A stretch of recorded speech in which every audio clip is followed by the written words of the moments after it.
This man I'd barely seen on TV was my last hope.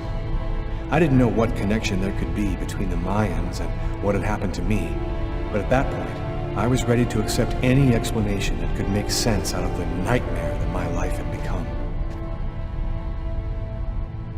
Hello, I'm a journalist, and I have an appointment with Professor Kuryakin. The professor's waiting for you.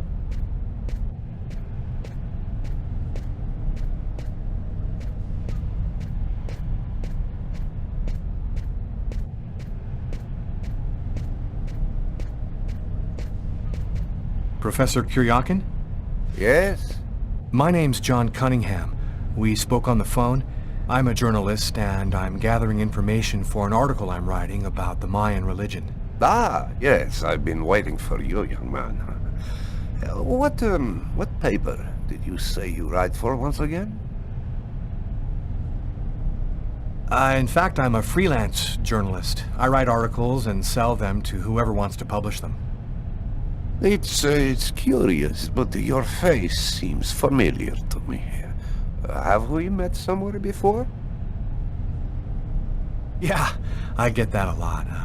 I guess I must have one of those boring faces everybody sees everywhere. Well then, let's have a go at it. Where would you like to start? Can you tell me anything about Cuecnitlan? Of course. Come, I'll introduce you.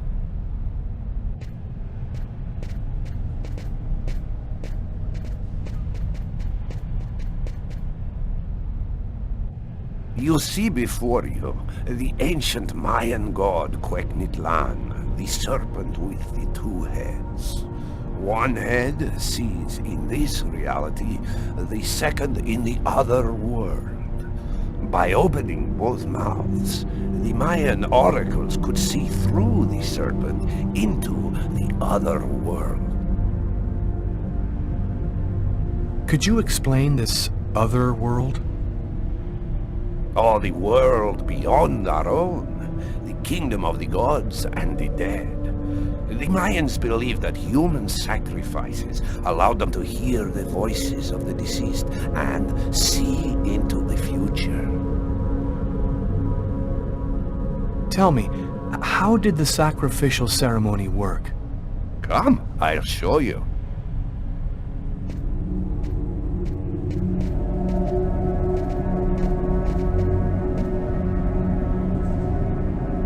This painting, dating from the 1st century BC, shows a sacrificial ceremony.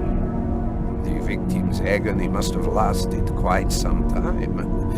The priority being to keep the mouths open as long as possible. The victim was stabbed 3 times, each wound cutting a pulmonary artery leading to the heart.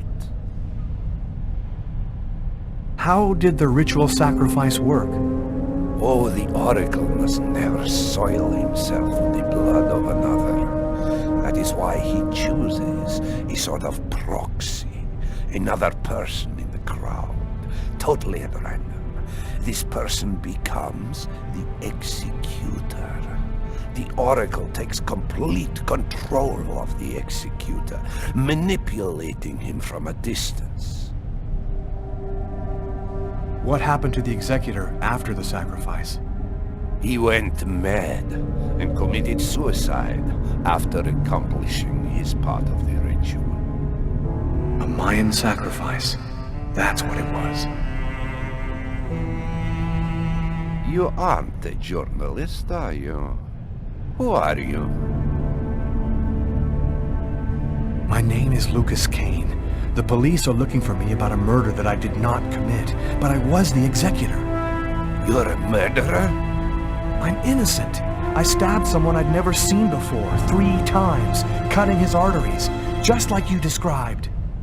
Do you mean to say that there is a Mayan oracle still living today? But that's completely impossible.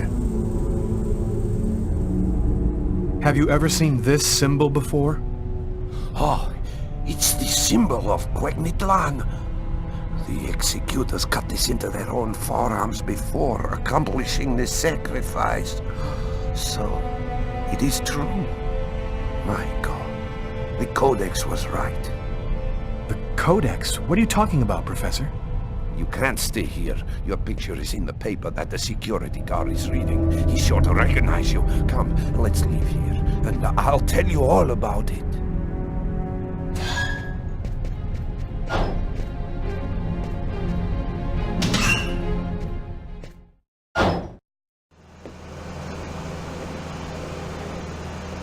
Thank you for your help, Professor.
Professor!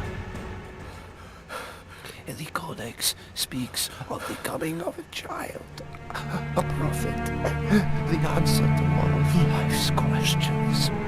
The Oracle kills to find the child.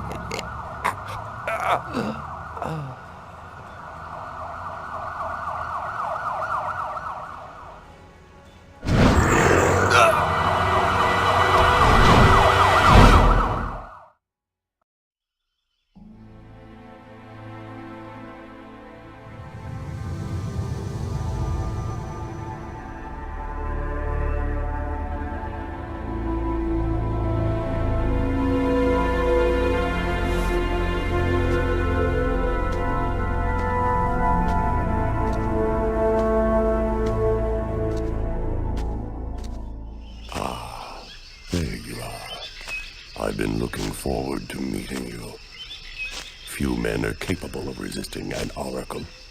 What is there so different about you?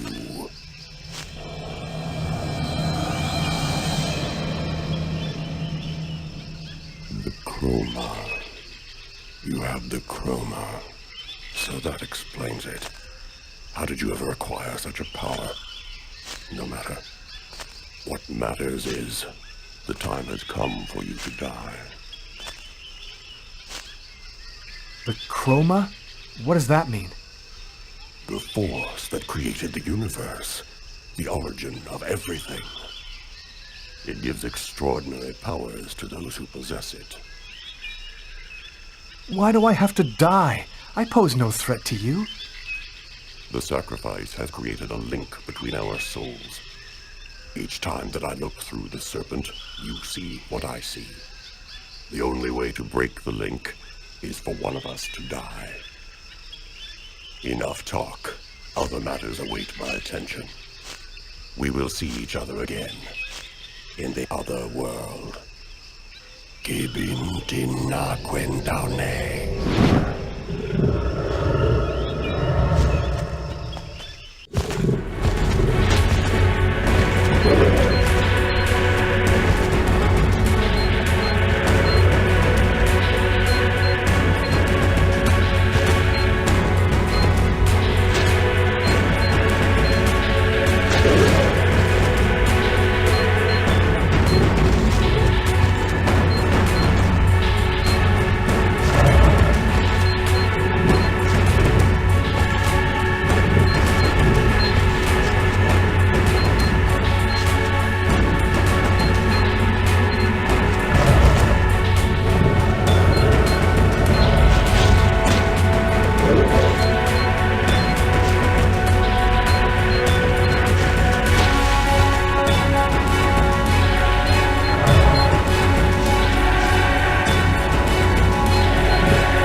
Agatha?